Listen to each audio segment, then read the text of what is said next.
Bienvenidas y bienvenidos a Discapacidad en Acción, el fantástico mundo de la diversidad funcional. A nivel nacional, estamos allá nuevamente con ustedes, en esta ocasión con un entrevistado, el doctor Diego Villacrés, abogado de profesión, con el que vamos a analizar la reforma de la Ley Orgánica de Discapacidades propuesta por la Asamblea Nacional y que se quiere presentar en el mes de marzo. Se ha dialogado previamente con la sociedad civil y ha manifestado que es una ley o una propuesta de ley, una reforma de ley de carácter regresivo y no presta garantías. En ese sentido, hemos invitado al doctor Diego Villacrés con el objetivo de analizar desde el área jurídica primero todos estos aspectos que la sociedad civil tiene a bien pronunciarse. Bienvenido, doctor, a este espacio de Discapacidad en Acción. Cuéntenos un poquito sobre su trayectoria profesional. Bueno, en, en cuanto a la trayectoria profesional, tengo que manifestar que desde mis 19 años he formado parte de los movimientos asociativos de personas con discapacidad, tanto a nivel local como nacional. He sido miembro de las federaciones de personas con discapacidad visual, la FENSE, y también de la Federación de Deportes para Personas con Discapacidad Visual, FEDEVIP. Aparte de ello, en diferentes movimientos asociativos y clubes he sido miembro dentro del activismo social que podemos manifestar. Paralelo a ello, me he desenvuelto como asesor a nivel de los municipios de Ambato, del Consejo Provincial de Ambato. Eh, He estado dirigiendo a nivel provincial el Consejo Nacional de Discapacidades en Tungurahua, pudiendo desde ahí trabajar con los diferentes niveles de gobierno a nivel cantonal y parroquial. Eran 44 juntas parroquiales y 9 municipios con quienes trabajamos en cada municipio las ordenanzas de discapacidades. En Tungurahua cada uno de los municipios tiene su propia ordenanza. A nivel provincial incluso existe una ordenanza dentro de lo que se conoce como el modelo de gestión del gobierno provincial de Tungurahua. Y de esa manera pues hemos contribuido un poco a arreglar el tema de los derechos humanos y su aplicación en el territorio, ¿no? Aparte de ello, pues actualmente me desempeño como jefe de planeamiento de la Facultad de Ciencias de la Discapacidad de la Universidad Central. A nivel educativo hemos podido trabajar también con algunas universidades como la Universidad Técnica de Ambato, la Universidad de Indoamérica y Uniandes, asesorando en determinadas iniciativas y proyectos que tenían en estas instituciones. Y de la misma manera, pues hemos podido apoyar iniciativas de la sociedad civil en diferentes ONGs a nivel nacional, ¿no? No solamente en el contexto de Tungurahua. Eso básicamente en cuanto a la experiencia que se ha podido desarrollar en el trabajo con las personas con discapacidad. Muy aparte de ello, pues se ha realizado trabajos de conferencias, de asesoría a nivel empresarial, en algunos momentos con el tema de discapacidad y en otros casos con temas administrativos. Eh, Siempre involucrado con el tema de los derechos humanos y el tema del desarrollo organizacional. Muy bien, entonces, con esta experiencia, queremos hacerle algunas consultas. A nuestra redacción han llegado algunas inquietudes sobre la Ley Orgánica de Discapacidades y su reforma que se pretende desarrollar en el mes de marzo. Esto planteado por la Asamblea Nacional. Sin embargo, se ha desarrollado algunas actividades y dentro de aquello se ha ido haciendo análisis con la sociedad civil y ellos manifiestan de que es no garantista y em, retrospectiva. En ese sentido, pues usted ha tenido la oportunidad de analizar esta nueva reforma y queremos que usted exprese dentro del marco legal y su experiencia que ya la ha manifestado, cuáles son sus puntos de vista y luego nosotros iremos planteando algunas consultas que nos han hecho llegar a redacción. Bienvenido.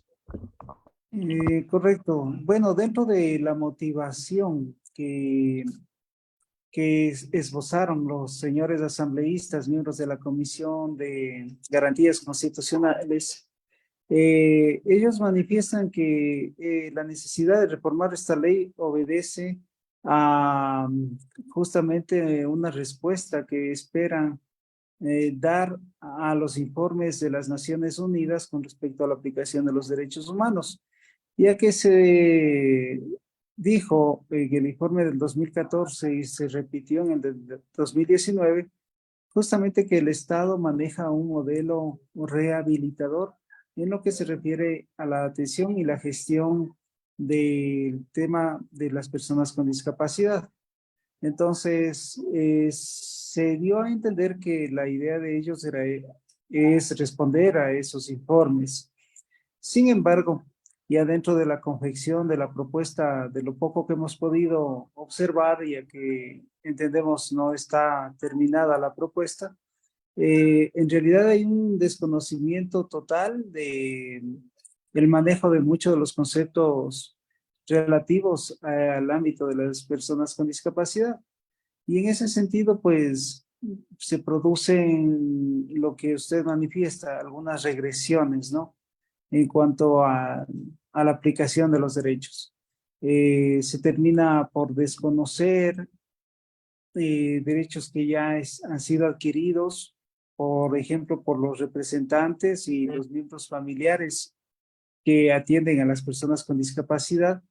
Se termina desconociendo esos derechos de la familia como tal y de esa manera, pues, se quiere circunscribir el acceso a los derechos únicamente por parte de los titulares en sí.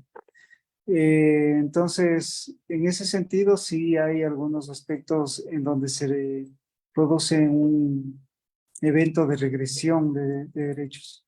Por otra parte, también hay artículos en donde se limita el cumplimiento o el respeto a determinado derecho, eh, sujetándolo o superditándolo a una existencia de presupuesto, cuando en realidad es responsabilidad de todo Estado garantizar la existencia de los presupuestos y prever las necesidades sociales y de esa manera a encaminar los proyectos estatales hacia la atención de las necesidades que deben ser previamente estudiadas y levantadas como demandas públicas, ¿no? Entonces, en ese sentido, sí se puede decir que se encasilla dentro de los términos que usted ha manifestado esta propuesta de ley hasta donde se le conoce hasta ahorita. Buenos días. Patente un titular. ¿Qué pasa, amigo? Bien, entonces, continuando con la entrevista, mi estimado doctor, gracias por el tiempo que nos da y sobre todo sabemos que está en su despacho. Sin embargo, dentro de los puntos que se han analizado, tenemos dos preguntas concretas. La primera, en la actual Ley Orgánica de Discapacidades, la palabra inclusión está casi en todos los textos y es porque ya se avanzó en ese tema. Sin embargo, en la nueva reforma, nuevamente se coloca la palabra integrar. Entonces, ¿cuál es la diferencia entre inclusiva e integrar? Porque ahí manifiesta la sociedad civil que es regresiva. Ajá. Sí, justamente son conceptos, por eso yo había manifestado que la nueva propuesta de ley termina cayendo en un evidente desconocimiento del manejo de ciertos conceptos que son básicos en el tema de las discapacidades.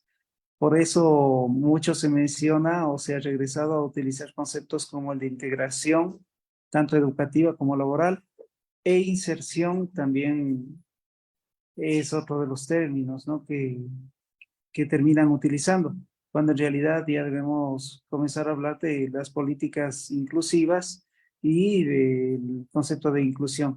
La diferencia justamente radica en que integrar o insertar eh, tiene que ver con únicamente colocar o hacer un servicio de colocamiento tanto educativo como laboral de la persona con discapacidad dentro de un contexto determinado.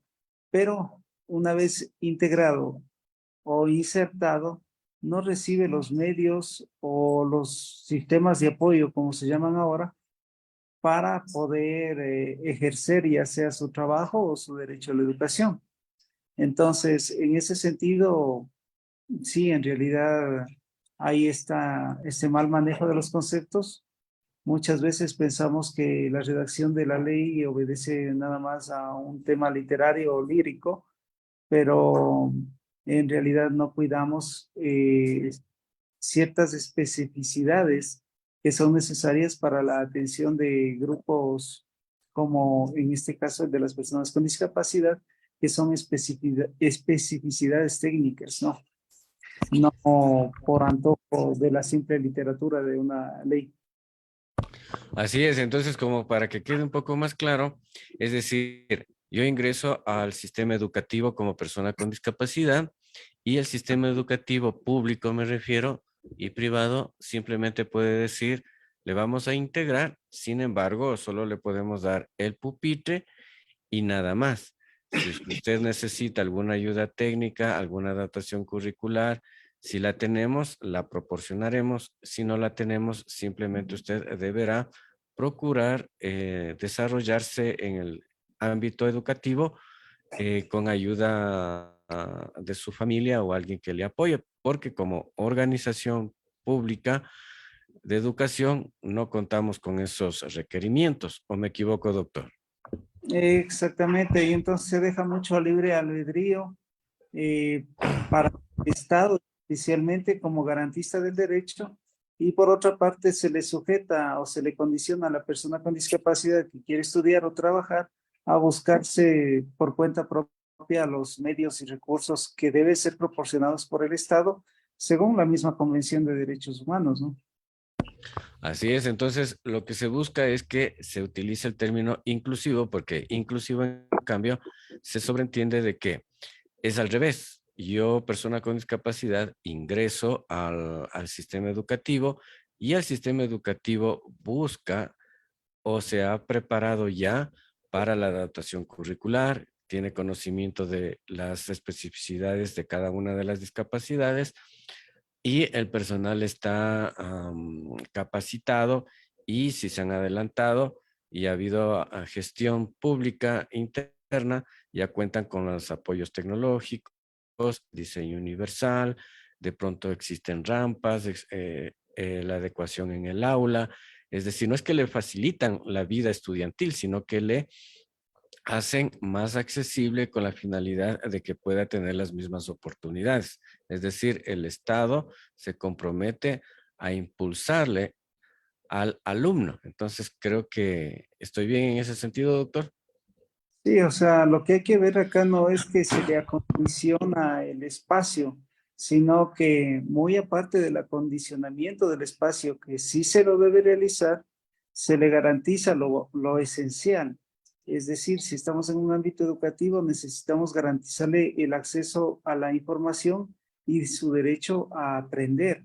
No es simplemente el hecho de que esté dentro de un aula escolar o de un espacio de trabajo, sino que se le garantice el derecho a aprender, el derecho a ejercer su trabajo, a cumplir con sus funciones, ya sea como estudiante o como trabajador, obrero, operario, en cualquier ámbito en el que se le haya abierto las puertas para que ejerza su derecho.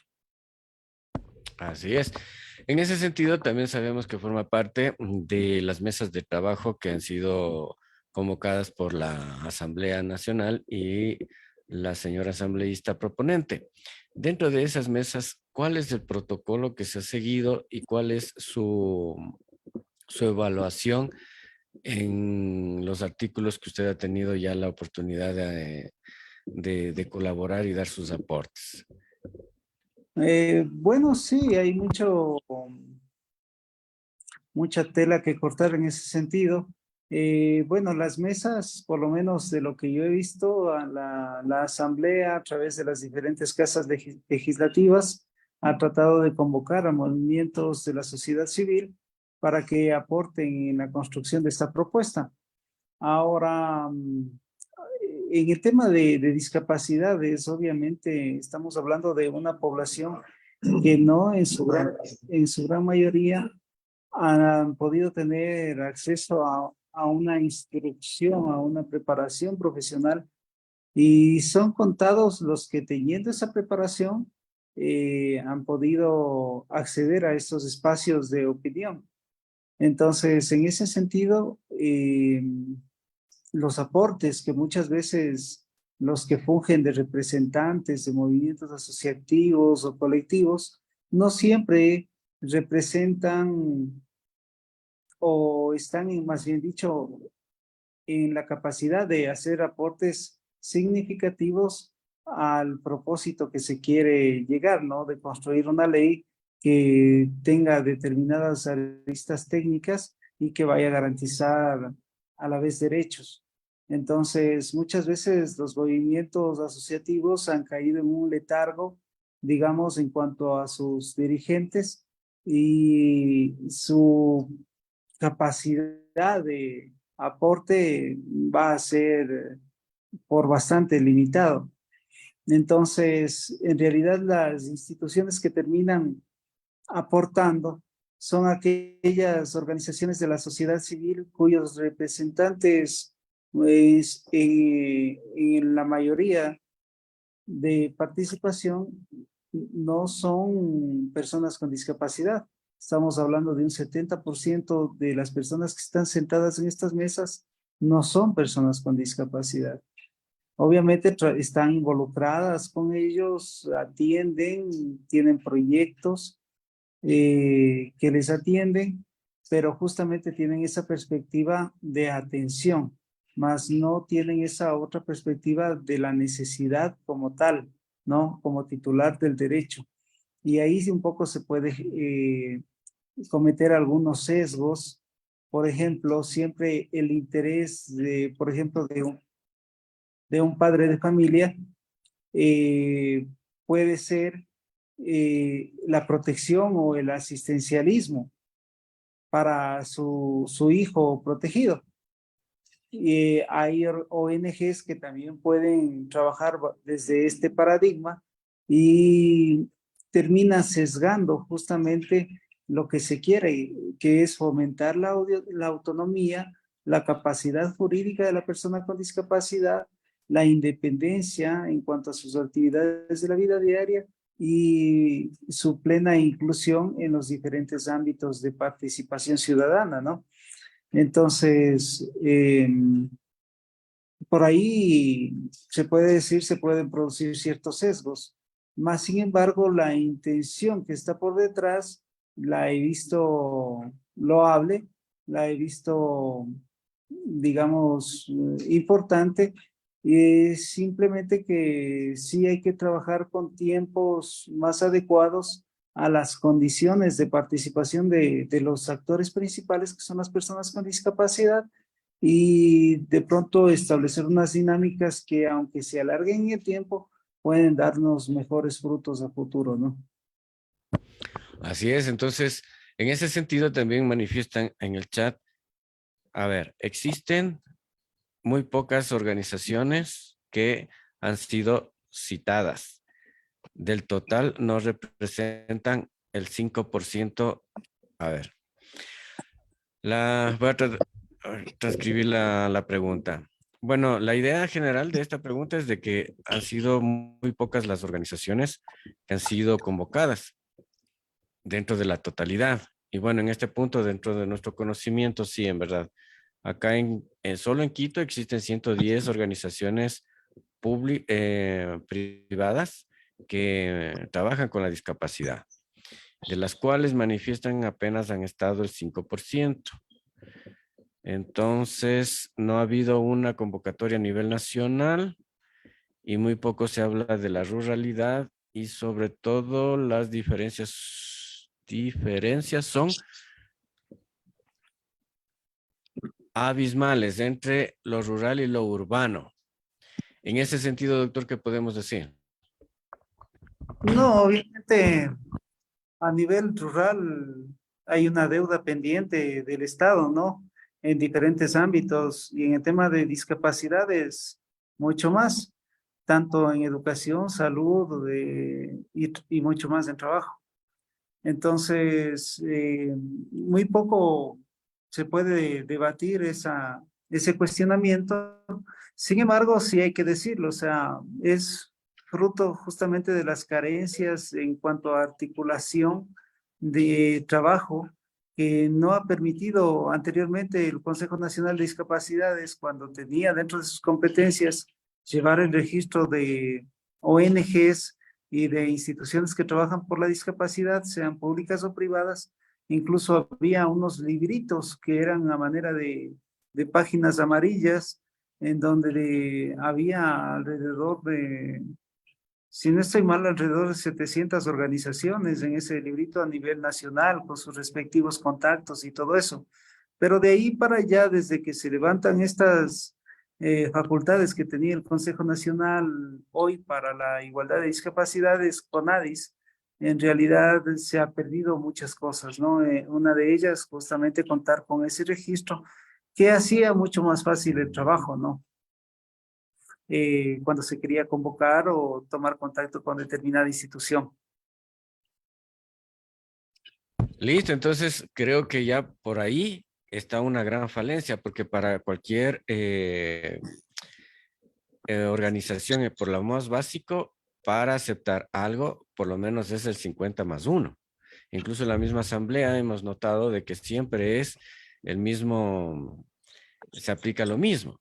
Entonces, si ha habido el 5% de un total, como usted manifiesta, de 700, han aparecido un número de 15 a 25 organizaciones, y eso no es la mayoría. Hablando así, no representaría la mayoría. De 700 sacamos de 5, entonces más o menos estarían unos 15 a 25 organizaciones que han participado de eso, y eso nos representa la mayoría. De ahí, como usted manifiesta, y estoy de acuerdo, los aportes vienen por personas regulares y no por la sociedad civil, es decir, los que tenemos carnet de discapacidad. Entonces, ahí ya creo que es un gran pecado, poniéndole esa palabra, doctor, en la convocatoria. Debería sociabilizarse mucho más. Ahora bien, en el área laboral, ¿cuáles son las regresiones que se dan? Se dice que se quiere subir al 6% de personas con discapacidad por cada 25. ¿Qué podemos decir al respecto? ¿Es viable, no es viable?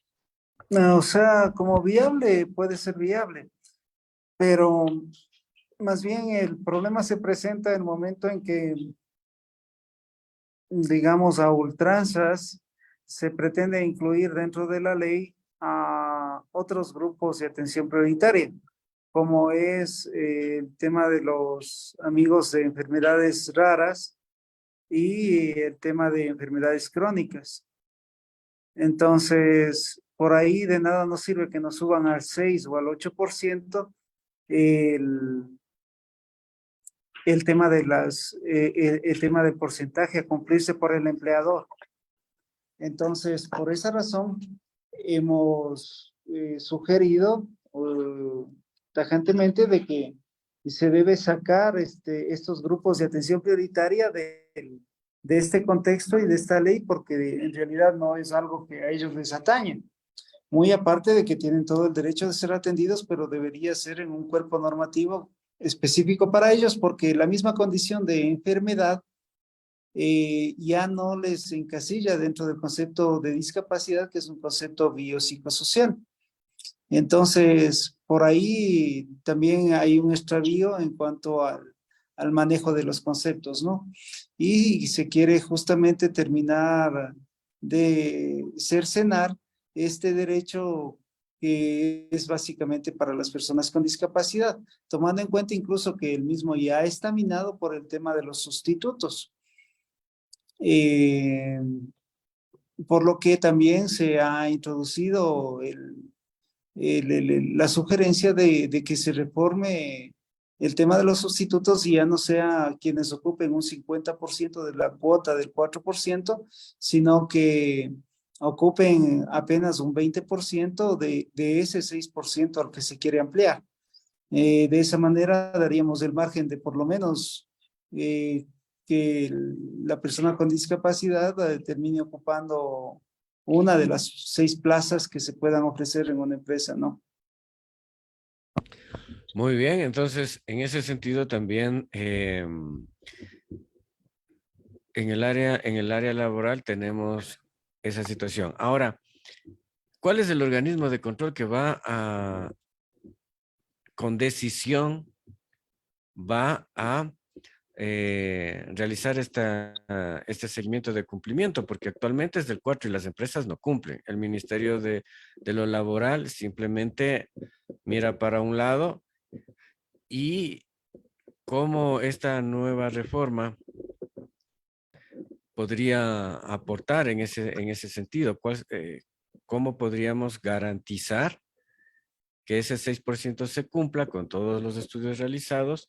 Porque hoy el 4% no se está cumpliendo. Y en la pandemia fueron las personas con discapacidad los primeros en salir.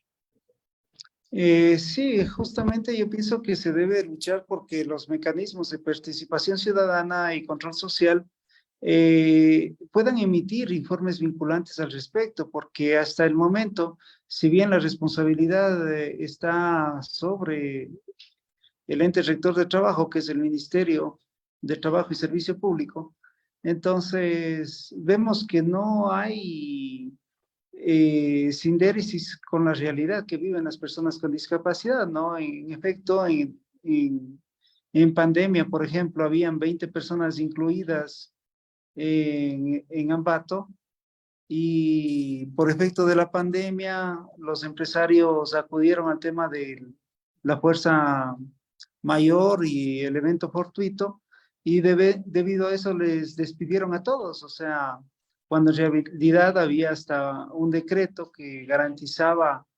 su estabilidad. Entonces, y no hubo quien actúe de oficio a favor de ellos. Entonces hay que generar justamente esas herramientas de que el ministerio tenga la obligación de sancionar y también reportar dichas sanciones, por una parte. Por otra, que estas sanciones y multas no vayan pues al bolsillo del Consejo de la Judicatura y del CONADIS, sino que vayan a restituir y constituyan una reparación integral para la persona con discapacidad. Porque la ley también dice eso, ¿no? De que toda multa va a ir a favor del CONADIS y del Consejo de la Judicatura. A uno le violan el derecho y a otro es al que se beneficia de la reparación económica. Ahí me nace una Entonces, inquietud, doctor. Le corto en ese ajá, punto. Si van esos fondos, estas instituciones, ¿en qué los van a invertir? ¿Y quién controla eso? supuestamente van a fortalecer los mecanismos de atención a las personas con discapacidad, pero en realidad vemos que esto no ocurre, ¿no? Que es solamente letra muerta. Por esa razón, en realidad hay que cambiar ese sistema de que el único mecanismo de reparación o de reclamo que se le pone a la persona con discapacidad sea el reclamo administrativo, es decir, si el médico me trató mal, voy a poner la queja sobre su superior, sobre el director del hospital, pero el director del hospital a lo mucho lo que va a decir es, sí, vaya nomás, ya le vamos a llamar la atención, como que estuviéramos en la escuela o en el jardín de infantes. Entonces, cuando en realidad, ¿quién verifica de que se cumple o no se cumple esa sanción? ¿Quién verifica cuáles son los resultados a los que se llegó de la queja o reclamo o denuncia que se puede establecer? Entonces, es en realidad una broma, un timo que se le quiere hacer a las personas con discapacidad. Y sí se debe un poco pelear porque esto en realidad no sea así, que sean los jueces de primera instancia, que sea la Defensoría Pública, la Defensoría del Pueblo, los que tomen cartas en el asunto, ¿no? Muy bien. ¿Qué otros temas podemos topar? Hemos topado la educación, en este tema de la educación, lo laboral y luego en el tema de la salud. Las ayudas técnicas. Muy pocas ayudas técnicas están llegando. Sin embargo, en la reforma que se pretende colocar, solo se anotan dos tipos de ayudas técnicas, órtesis y prótesis.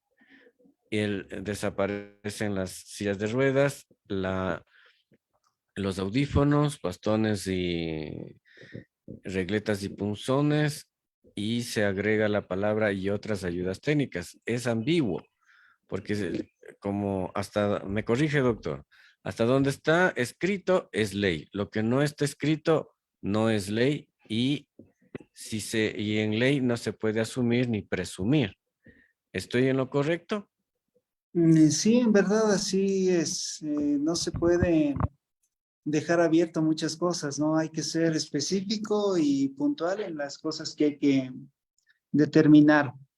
Hay muchos temas en cuanto a ayudas técnicas, deberían segmentarse todo el tema de ayudas técnicas para educación, para trabajo, como ajustes razonables y medidas de acción afirmativa. No se está mirando este particular, en verdad.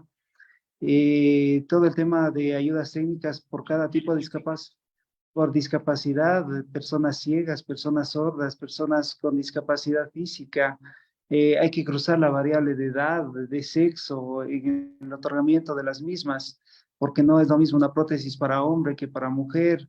Hay que ver el tema de si la prótesis va a cumplir un rol laboral, un rol, qué tipo de trabajo va a soportar peso, no soporta peso en su trabajo la persona con discapacidad. Entonces, de ahí determinar las calidades, las procedencias y las resistencias, pues, y la funcionalidad de las mismas es una arista que no está clara, ¿no? Y tampoco es que se la detalle en los reglamentos posteriormente. Por eso hablaba desde un inicio del desconocimiento en cuanto a los conceptos y los tópicos que debe abordarse en cuanto a la ley de discapacidades. La palabra ajustes razonables. A grosso modo, se podría decir que se habla del DUA, del diseño universal, pero en discapacidad se puede aplicar un ajuste razonable.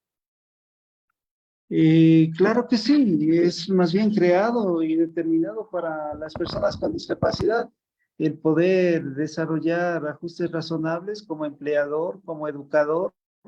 Los ajustes razonables es toda medida que vaya a impulsar el ejercicio del derecho por parte del titular. Entonces, en ese sentido, todo es válido, ¿no? Todo es contemplado como sistema de apoyo y eso es la parte de avanzada que tiene el tema de discapacidades. Pero dentro de ese artículo mencionan que es siempre y cuando no exista una carga. Una carga desmedida, dice. Ajá. Entonces, la carga desmedida se refiere a, por ejemplo, eh, se me ocurre, ¿no?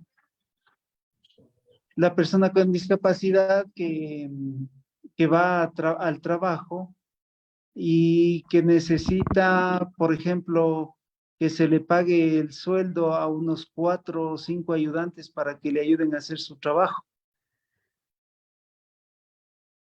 si se lo quiere concebir así. ¿Por qué? Porque se da estas cosas, porque muchas veces hay el desconocimiento, ¿no? Cuando en realidad lo que se necesita es una inversión en algún software informático que supla a esas 3 o 4 personas, ¿no? Entonces, muchas veces por desconocimiento se puede caer en una carga desmedida para el empleador o para el educador, pero ahí está justamente el tema de capacitación, la solvencia, la capacidad de respuesta que deben tener los organismos públicos para llegar a quienes tienen que cumplir con estas facilidades, si se quiere llamarles así, para que el titular del derecho pueda ejercer el mismo. Muy bien. Entonces, última consulta, volviendo al tema educativo. Actualmente la Ley Orgánica de Discapacidades menciona que toda persona con discapacidad tendrá el derecho a la educación de tercer nivel, por la cual si no acude al ámbito público por los cupos y todos los problemas que tienen las universidades públicas, puede optar por una titulación en entidades privadas. Actualmente se paga, o mejor dicho, se hace un descuento del 70% a la persona con discapacidad si tiene el 100% de calificación en el carnet. Con la reforma se baja al 25% del valor total de la titulación, dice. Entonces, ¿qué hacemos ahí? Justamente como usted señalaba al inicio, hay regresión en ciertas cositas, ¿no? Particularidades. Piensan que nos están regalando ciertos porcentajes, pero en realidad nos están violando los derechos. Entonces, todas estas cosas justamente hay que ajustarlas a su momento. Si en caso llegaren a pasar, todavía nos quedan las herramientas de garantías constitucionales para justamente reclamar estos derechos, ¿no? Muy bien, entonces, en resumen, ¿cuál sería su sugerencia en general de toda la experiencia que usted ha tenido con las mesas de trabajo para esta reforma de ley? Se Eh, pretende colocarla en el mes de marzo para analizar todos estos aspectos. ¿El tiempo es correcto?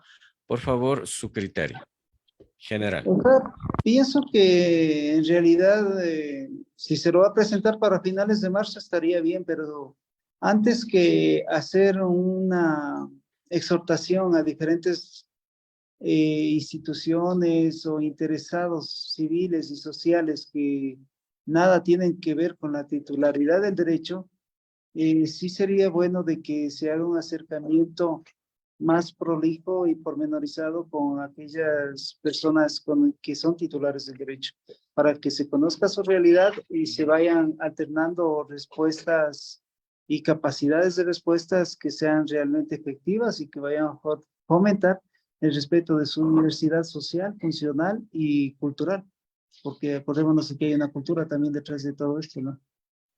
Ujú. Listo, estamos hablando con el doctor Diego Villacrés, jurista de profesión, y sobre todo hemos hecho un análisis dentro de los primeros aspectos y bemoles que se están dando con la propuesta de reforma a la Ley Orgánica de Discapacidades. Lo que creemos es que toda ley debe favorecer a los más necesitados, dejando de lado cualquier protagonismo político y cualquier protagonismo social, porque una ley cambia vidas y no cambia solamente la vida de quien está a mi lado, sino cambia la vida de todos los seres humanos que vivimos en nuestro querido Ecuador. Hacemos un exhorto también a través de este medio y luego de este pequeño análisis para que se tomen en consideración lo que un jurista con discapacidad, con una trayectoria bastante amplia, ha podido aportar, porque somos quienes tenemos el carnet los que debemos opinar, no quienes de pronto, como dije, por protagonismo político, por protagonismo social, simplemente quieren que pase porque pase. Listo, entonces mi doctor, su mensaje final y agradeciéndole su comparecencia. No, pues agradecerle la invitación, mi estimado Walker, y siempre dispuestos pues para poder orientar el criterio de la ciudadanía. Agradecerles también la atención a quienes nos han podido observar y por supuesto la exhortación a que nos involucremos y seamos los protagonistas que se empoderen del desarrollo que nos atañe, ¿no? Entonces, eso nada más, Walker, y siempre las órdenes, ¿no?